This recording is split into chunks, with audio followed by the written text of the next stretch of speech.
আসসালামু আলাইকুম। Recipe by beauty চ্যানেলে আপনাদেরকে স্বাগত জানাই। আজকে আপনাদের সঙ্গে শেয়ার করব বেগুন আর তেঁতুল দিয়ে দারুণ একটা রেসিপি। এই রেসিপিটা খেতে ভীষণই সুন্দর হয়।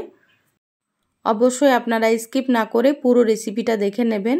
আশা করছি রেসিপিটা আপনাদেরকে খুবই ভালো লাগবে। আমার চ্যানেলে নতুন হলে চ্যানেলটা সাবস্ক্রাইব করার অনুরোধ রইল। বেল বাটন অন করে রাখবেন পরবর্তী ভিডিওর নোটিফিকেশান পাওয়ার জন্য। তো চলুন কথা না বাড়িয়ে রেসিপিটা শুরু করি। এখানে দেখুন আমি বেগুন কেটে নিয়েছি। দুটো বেগুন এভাবে একটু মোটা মোটা করে কেটে নিয়েছি, দেখতেই পাচ্ছেন। আর এখানে দুটো বেগুন 500 গ্রাম হবে। তো আমার পরিমাণ মতো আমি নিয়ে নিয়েছি, আপনারা কিন্তু আপনাদের পরিমাণ মতো নিয়ে নেবেন। বেগুনগুলো খুব ভালোভাবে ধুয়ে পরিষ্কার করে নিয়েছি। এবার আমি এখানে দিয়ে দিচ্ছি হাফ চামচ লবণ, দিয়ে দিচ্ছি হাফ চামচ হলুদ গুঁড়ো,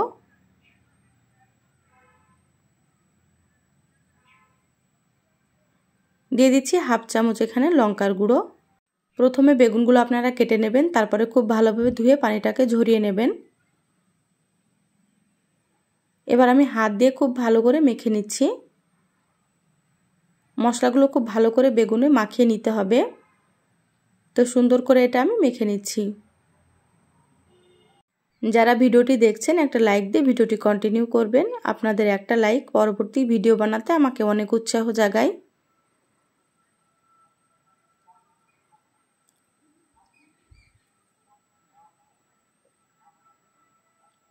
দেখুন বেগুনগুলো খুব ভালোভাবে মশলা আমি মাখিয়ে নিলাম।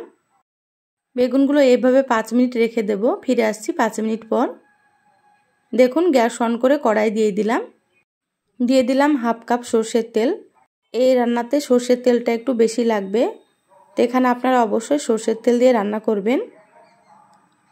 দেখুন তেল গরম হয়ে গিয়েছে, এবার আমি বেগুনগুলো দিয়ে দিচ্ছি।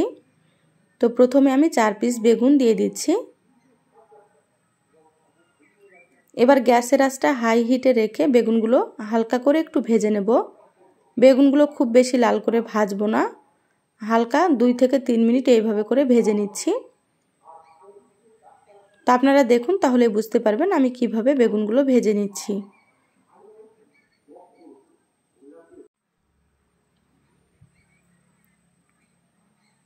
বেগুনগুলো ভাজা হয়ে গিয়েছে, আপনাদেরকে দেখিয়ে দিচ্ছি। দেখুন এই পাশটাও এইভাবে করে আপনারা বেগুনগুলো ভেজে নেবেন। এবার আমি তুলে নিচ্ছি।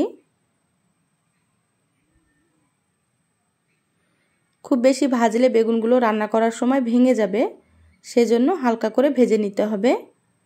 আবার আমি বাকি বেগুনগুলো ভেজে নিচ্ছি। তো আমার চ্যানেলে আরও অনেক রেসিপি আছে, চাইলে আপনারা আমার রেসিপিগুলো দেখে আসতে পারেন। কিছু রেসিপির লিংক আমি আই বাটনে দিয়ে দেব, আপনারা সেখান থেকেও দেখে নেবেন। দেখবেন আমার রেসিপিগুলো আপনাদেরকে খুবই ভালো লাগবে। দেখুন এই বেগুনগুলো আমি ভেজে নিয়েছি, এগুলোকে আমি তুলে নিচ্ছি। এবার ওই তেলের মধ্যে দিয়ে দিলাম 1 চামচ 5 ফোড়ন, আর দিয়ে দিচ্ছি 3টে শুকনো লঙ্কা। এবার এগুলোকে একটু নেড়েচেড়ে ভেজে নেব।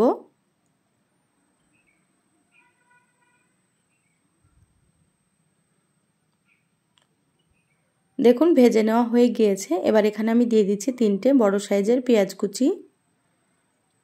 এই রান্নাতে একটু পেঁয়াজের পরিমাণটা বেশি দিলেই খেতে ভালো লাগে। তো পেঁয়াজগুলো একটু নেড়েচেড়ে ভেজে নেব।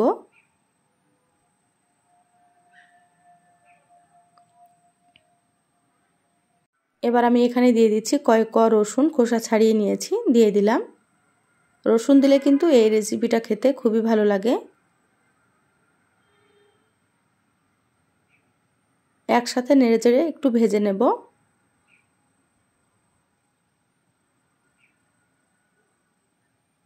আর রসুনগুলো একটু গোটা গোটা থাকলে কিন্তু খুবই ভালো লাগবে খেতে। দেখুন ভেজে নেওয়া হয়ে গিয়েছে, এইভাবে ভেজে নিতে হবে। এবার আমি এখানে দিয়ে দিচ্ছি হাফ চামচ আদা বাটা আর হাফ চামচ রসুন বাটা। এখানে আদা রসুন খুব বেশি লাগবে না, হাফ চামচ করে দিলেই হয়ে যাবে। আর আপনারা যদি বেশি পরিমাণে রান্না করেন তাহলে একটু মশলার পরিমাণটাও বাড়িয়ে দেবেন। এবার আদা রসুন ভেজে নেব কাঁচা গন্ধ চলে যাওয়া পর্যন্ত। গ্যাসের আঁচটা মিডিয়ামে রেখে আমি ভেজে নিচ্ছি। আদা রসুন ভেজে নেওয়া হয়ে গিয়েছে, এবার আমি দিয়ে দিচ্ছি স্বাদ মতো লবণ। লবণটা এখানে বুঝে দিতে হবে, কারণ বেগুন ভাজার সময় আমি লবণ দিয়েছিলাম। তো সেইভাবে করে আমি এখানে দিয়ে দিলাম এখানে সামান্য একটু হলুদের গুঁড়ো আর হাফ চামচ দিয়ে দিলাম লঙ্কার গুঁড়ো। ঝাল আপনারা আপনাদের নিজেদের টেস্ট অনুযায়ী দিয়ে দেবেন। আর সামান্য একটু এখানে পানি দিয়ে দিলাম, খুব বেশি না, আপনারা দেখতেই পেয়েছেন 2 থেকে 3 চামচ মতো হবে। এবার আমি নেড়েচেড়ে একটু কষিয়ে নিচ্ছি। আমি সবসময় আপনাদেরকে সাধারণ রেসিপিগুলো একটু সুন্দর করে দেখানোর চেষ্টা করি। তা আমার রেসিপিগুলো আপনাদেরকে কেমন লাগে অবশ্যই চ্যানেলের কমেন্ট বক্সে কমেন্ট করে জানাবেন। মশলা কষানো হয়ে গিয়েছে, এবার এখানে আমি দিয়ে দিচ্ছি তেঁতুলের কাঁদ।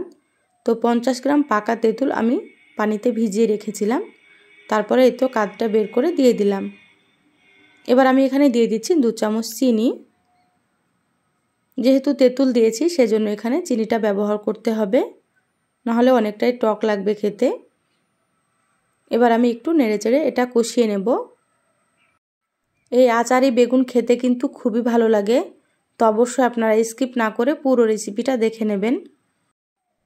দেখুন আমি একটু কষিয়ে নিলাম। এবার এখানে দিয়ে দিচ্ছি 1 চামচ ভাজা মশলা। শুকনো লঙ্কা, জিরে, ধনে একসাথে ভেজে তারপরে আমি গুঁড়ো করে নিয়েছি। এই গুঁড়ো মশলাটা ব্যবহার করলে আচারি বেগুনের স্বাদটাই কিন্তু অনেক বেড়ে যায়। দেখুন খুব ভালোভাবে মশলা কষানো হয়ে গিয়েছে। এইভাবে আপনারা একটু সময় নিয়ে মশলাটা কষিয়ে নেবেন। আর কালারটা দেখে হয়তো আপনারা বুঝতে পারছেন কতটা সুন্দর হয়েছে। এবার আমি এখানে বেগুনগুলো দিয়ে দিচ্ছি। তো যারা আমার রেসিপিটা প্রথম দেখছেন, যদি ভালো লাগে তো অবশ্যই আমার চ্যানেলটা সাবস্ক্রাইব করে চ্যানেলের সাথেই থাকবেন। বেল বাটন অন করে রাখবেন, তাতে করে আমি যখনই ভিডিও আপলোড করব আপনারা সবার আগে নোটিফিকেশান পেয়ে যাবেন। আর যারা সাবস্ক্রাইব করে সাথেই আছেন তাদেরকে অসংখ্য ধন্যবাদ। দেখুন সব বেগুনগুলো আমি দিয়ে দিলাম, হালকা হাতে একটু নেড়ে নিয়েছি। এবার ঢাকা দিয়ে আমি 10 মিনিট রান্না করব, গ্যাসের আঁচটা একেবারে লোতে রেখে। তো ফিরে আসছি 10 মিনিট পর। দেখুন 10 মিনিট পর ফিরে আসলাম। এবার হালকা হাতে বেগুনগুলো আমি উল্টে নিচ্ছি। গ্যাসের আঁচ লোতে রেখেই কিন্তু রান্নাটা করতে হবে, নাহলে কিন্তু মশলাগুলো পুড়ে যাবে। দেখুন সব বেগুন কালারটা দেখে হয়তো আপনারা বুঝতে পারছেন রান্নাটা কত সুন্দর হয়েছে। এবার আমি এখানে দিয়ে দিচ্ছি অল্প একটু ধনিয়া পাতা কুচি। তো যারা ধনিয়া পাতা পছন্দ করবেন তারা এখানে ব্যবহার করবেন, যারা পছন্দ করেন না তারা স্কিপ করতে পারেন। এবার ধনিয়া পাতা হালকা হাতে একটু নেড়েচেড়ে মিশিয়ে নিতে হবে। একেবারে হালকা হাতে করতে হবে, নাহলে বেগুনগুলো কিন্তু ভেঙে যাবে।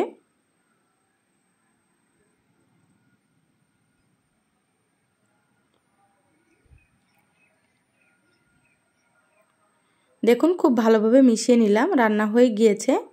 গ্যাস বন্ধ করে দিলাম, ঢাকা দিয়ে আমি 2 মিনিট রেখে তারপর আপনাদেরকে প্লেটে সার্ভ করে নিয়ে দেখাচ্ছি। দেখুন 2 মিনিট পর আমি প্লেটে সার্ভ করে নিয়েছি। আর দেখুন কালারটা কত সুন্দর হয়েছে। তো এইভাবে আপনারা একবার হলেও আচারি বেগুন রান্না করে খেয়ে দেখবেন। এই আচারি বেগুন রান্নাটা কিন্তু একবার যে খাবে সে বারবার খেতে চাইবে, এতটা টেস্ট হয় খেতে। তো রেসিপিটা আপনাদেরকে কেমন লাগলো অবশ্যই আমার চ্যানেলের কমেন্ট বক্সে কমেন্ট করে জানাবেন। একটা লাইক দিয়ে যতটা সম্ভব আপনারা শেয়ার করে দিবেন। সবাই ভালো থাকবেন, সুস্থ থাকবেন। ফিরে আসবো আবারও কোনো নতুন রেসিপি নিয়ে। ধন্যবাদ সবাইকে। আল্লাহ হাফেজ।